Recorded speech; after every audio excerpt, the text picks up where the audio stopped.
Hey everyone, welcome to episode 10 of Life at TDC. We took a quick break in January because how busy it was at the end of last year, but we're back with lots of stuff this year. We're going to start off with a recap of some of the episodes from last year, and then we're going to talk to our talent acquisition specialist, Keegan Call. Here we go.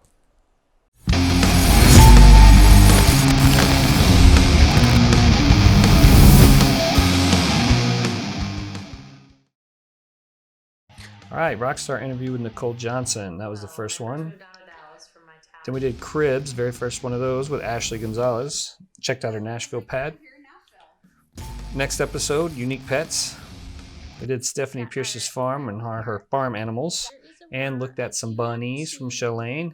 And then Ashley Gonzalez showed us her rats. We also learned about the Diversity Council, how it started, and what they're doing for TDC. History, next one. We did the golf tournament. Shauna kind of gave us an idea of things we've done in the past. And then after that, we did our very first Life After TDC featuring Rachel Galt, who is now in TDC again for the third time. Philanthropy. On this one, we went to Crossroads Food Kitchen, checked out their operation and what they do. Then we did a Freak Spotlight with Douglas Bradley, learned a lot about him. Training, we decided to go over the staging program so outside could kind of see what we do there. Then we talked to one of our principals, Shanda Gomez. She showed us how to make some cookies, Sugar by Shanda, and showed us her Bronco. Another philanthropy, we got Kristen Johnson to show us some booty yoga. And then we also checked out the Disco Dash stuff. Culture, this is our Olympics, part of our culture. Ryan Anholt told us about Olympics past, and they did a review of all of the stuff we've done over the last few years. Did another Cribs. This time we went to Nicole Johnson's house, checked out her huge Dallas pad, and then her sister's tiny baby crib. That's pretty much the whole thing right there. All right, then we did a recap of the Olympics. In October, we had the Olympics. It turned out great. Behind the scenes, just a little bit of how I make the music for the show. Then we did the Christmas Party Pass, where we took a look at some of the stuff from the Christmas parties, and Britton gave us great information on it. That's 2021. Wow, we covered a lot of stuff last year. Hopefully we can cover the same amount this year. If you're interested in being on the show, shoot us an email to this address, and we'll see what we can do. Next up, Freak Spotlight. We got Keegan Call coming on. Technically, he's a senior freak, but he's going to tell us a little bit about himself, so stay tuned.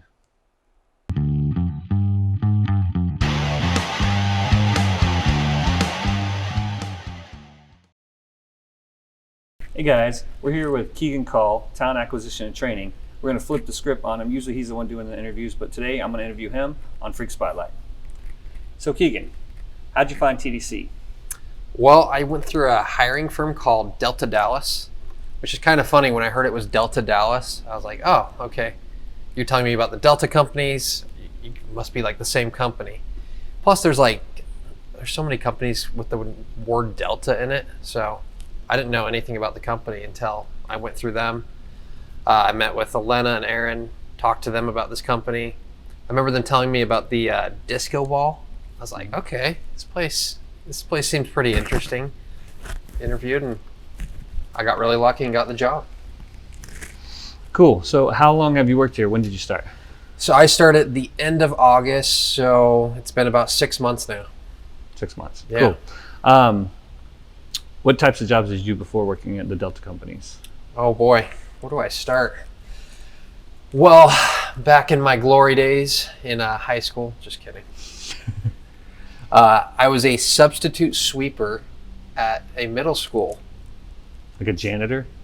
Not a janitor. I was the backup janitor. The backup janitor. And needless to say, that job didn't last very long. They'd call me in to substitute, and I'd be like, I'm good.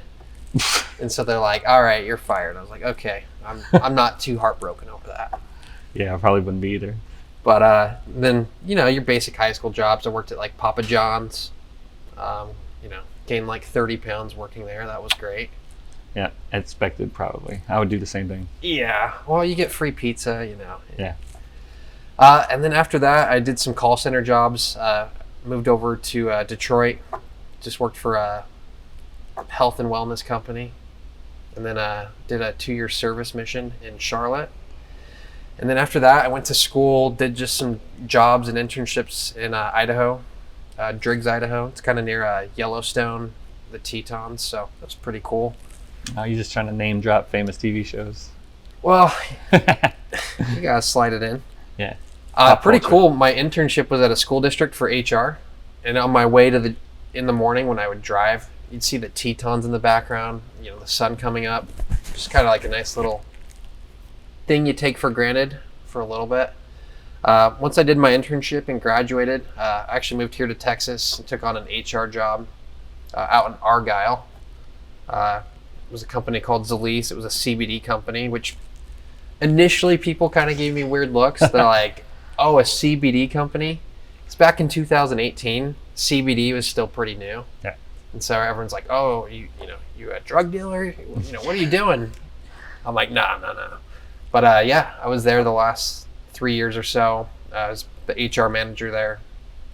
And then, so HR is obviously one of my big passions, but I really wanted to focus in on like specific areas. I really like talent acquisition and training. It's something I was passionate about. And so I made the switch and came to this great company. And it's been awesome. Well, then you got lucky too, because you originally started talent acquisition, and then you got training passed you. So yeah, that's so initially good. I wasn't even thinking I would get that part. But, Yeah. So it's worked out nice. Well, that was going to lead to my next question. So 6 months in, what do you like about the Delta companies? Kind of go along with that. I love the staging program. I think when I first came in, I had my Sherpa Douglas, and he really set the tone for me about the staging program and how you can grow in your career. Mm-hmm. I feel like most companies you come in, you know, there's a focus on like your first week, your first 90 days, get you set up, and then afterwards you're just kind of forgotten. It's like, all right, good luck for the rest of your time here. Here there's a big focus on, you know, continuing to grow your career. Like, I mean, you've been here how long now? Yeah, going on 7 years. 7 years. I mean, so the staging program still applies for you. We're all at different points. So I just love that emphasis on the company cares about your development and growth. You know, as cheesy as that sounds, I believe that is, you know, something important for the company here. So I love that.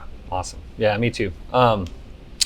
So I heard you say Detroit, Utah. Where you're not clearly not originally from Texas. So where are you originally from? So I was born in Salt Lake area, and then grew up there. And then when I was older, moved to the Detroit area. Then I lived in Charlotte for a couple of years, and then went to school in Idaho. And then I've been here the past 3.5 years. I'm proud. I claim Texas though, so I don't know the whole Texas citizenship, but I'm gonna claim it because I plan. You know, we're building a house out in Aubrey and Little Elm. We're gonna be moving into in 3 weeks. So, congrats. Yep. My wife was born here. Daughter's born here. You know, you may even occasionally see me root for the Cowboys.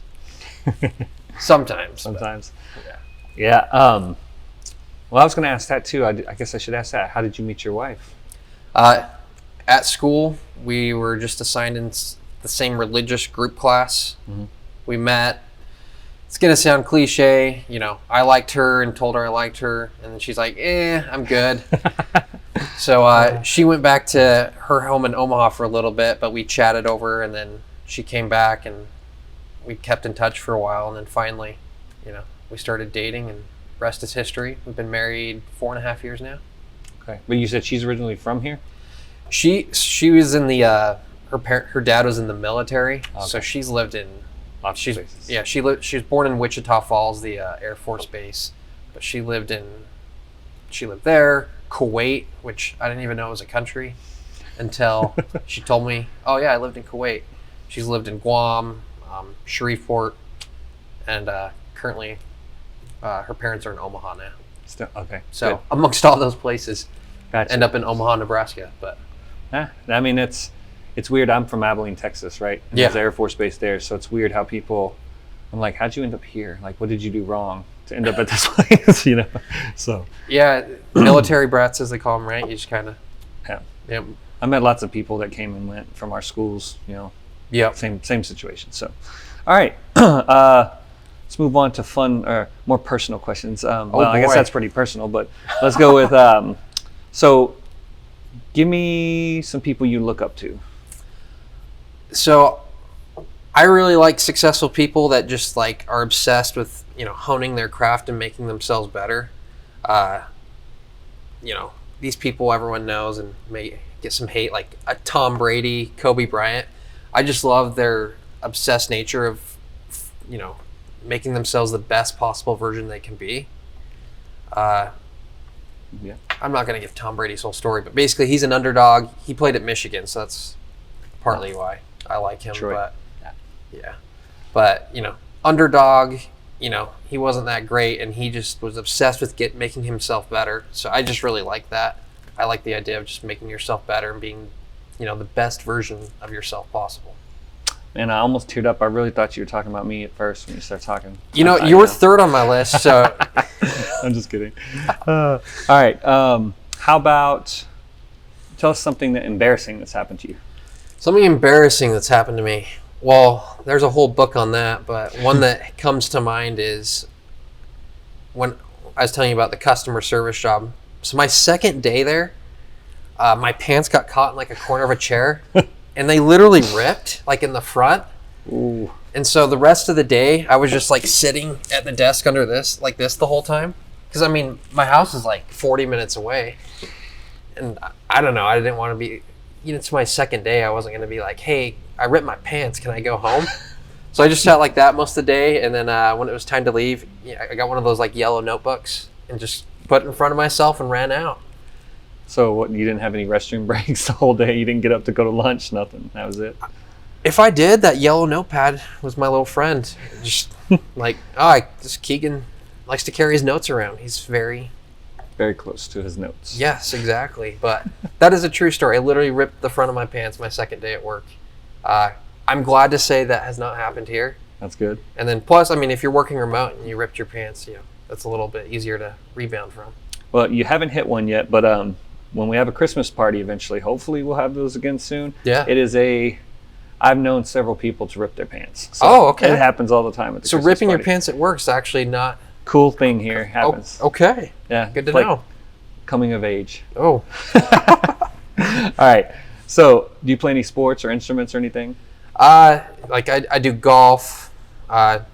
If some people are like, "Are you good at golf?" I always say, "Depends on who I'm with." Some people are like, "Keegan's awesome at golf." Others say, "I'm horrible at it." I've got video of you on the golf course, so at least you're not Douglas. Oof. That was a bad one. Got thrown under the bus there a little bit. I mean, in high school, I did like some basketball, soccer, wrestling, and I do like tennis too. So I pretty much like all sports. Yeah. Cool. What about instruments? I did a little bit of guitar, but now I just do some ukulele. It's a little bit simpler, so just play little tunes here and there. Cool. Yeah, that's always fun. I'm not that's ready. Different. Yeah, I'm not ready to perform a concert here or anything, but Yeah. I can play a little. I mean, a couple tunes. Concert hall down there. Get you at the sound. That's true. Keegan live. Oh yeah, we can get 10. I bet we get 10 people there. Okay. Speaking of music, then, what are you currently listening to? What type of music do you listen to right now? I listen to everything. I'm not the person that says, "Oh, I only listen to rock or 80s or country." I like to listen to everything. I listen to a lot of 21 Pilots. They're not super well known, but they're kind of just like a mix of all types of. Rachel Galt. Oh, is she a big fan? Yeah. When I asked her, when I did her interview, I said, "Give me your top 3 bands." That was one of them. So. Oh, that's right. Yeah. So yeah. Well, so 21 Pilots. Good call, Rachel. Yep. Okay. Give me.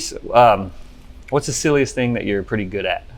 How about that? So the silliest thing I'm pretty good at, I'd say, is ping pong. Oh. So man, you came to the right company. Keep going.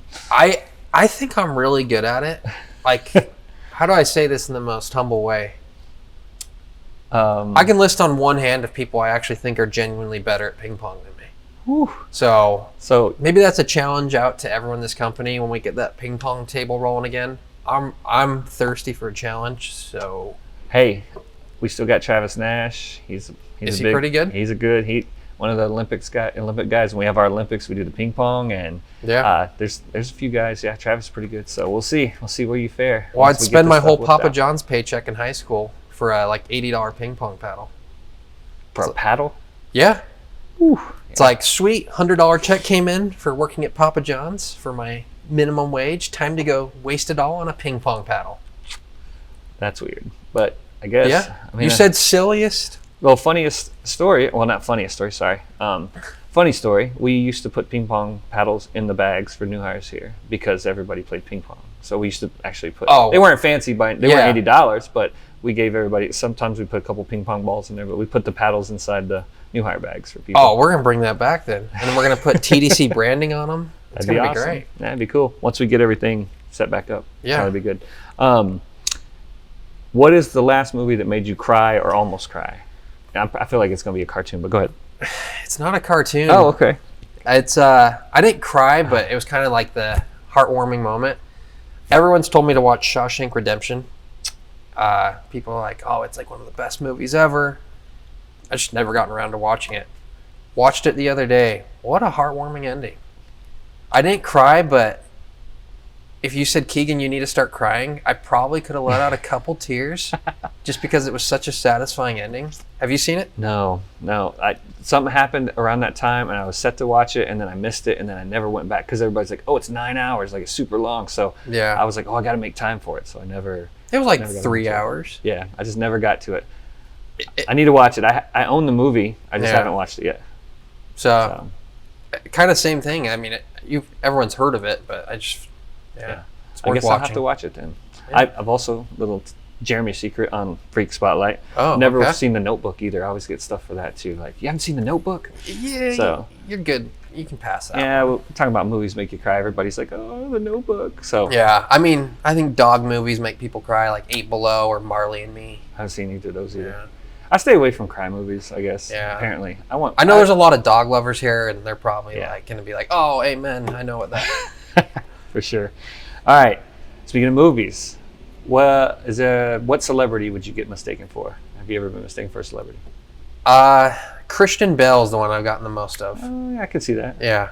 Okay. Which sometimes when people say, "Hey, you look like someone," you kind of get nervous at first, but I can live with Christian Bale. Batman movies are pretty cool. Yeah. I can even do a Batman voice impersonation. But Oh yeah. Are you gonna do that? I don't know. It might break the sound here. Going, Uh, where is he? That's pretty much every Batman though. Yeah. Not really the Christian Bale version. I don't know if you've seen the preview for the new what do you call it? Twilight guy. The Twilight Batman. Yeah. His voice is a little different. Yeah. The Not Cedric Diggory. Yes. Yeah. Why don't I? Robert Pattinson. I don't know why I couldn't come up with his name. But yeah, Yeah. the Robert Pattinson one. It's a little bit different. I'm gonna see it. Yeah. So we'll see how that one turns out. Yeah. All right, last question I'm going to ask. Hopefully make a good one. If you could go back in time and tell yourself only 3 words, what would it be? This can be a cheesy answer. I wouldn't say anything because I would be afraid my words would affect my present, and I don't want anything to change. I'm happy with my life. But No regrets. no regrets. But for the sake of the question, I'd probably say buy Bitcoin. Yeah. I mean, you could take bit and coin in it too, and that'd be 3, but I guess we'll let that's you true. have 2 words. Yeah, 2 words. If But- you only need 2, that's even better, right? It's like, oh, Keegan, you didn't really answer the question, so I had to throw in the buy Bitcoin. Yeah, you have to have a hypothetical, so. Yeah. You could have said work at TDC. I'm just kidding. Well, that's the thing. That's why I wouldn't say anything, so I wouldn't ruin the pathway to get here. Yeah, Just maybe get here sooner, right? yeah, maybe. Who knows? All right, well, that was fun. For sure. Hopefully everybody enjoys it, gets to know a little bit more about Keegan, and guess look for this coming on February 15th. You should be watching it by then, and we'll see you next time. Ladies and gentlemen, Keegan Call. All right, Keegan's not only a great guy, but he's also the man you'll talk to if you're trying to get a job at the Delta companies. So, all right, that does it for today's episode. Tune back in March 15th for the next one, and we'll see you then.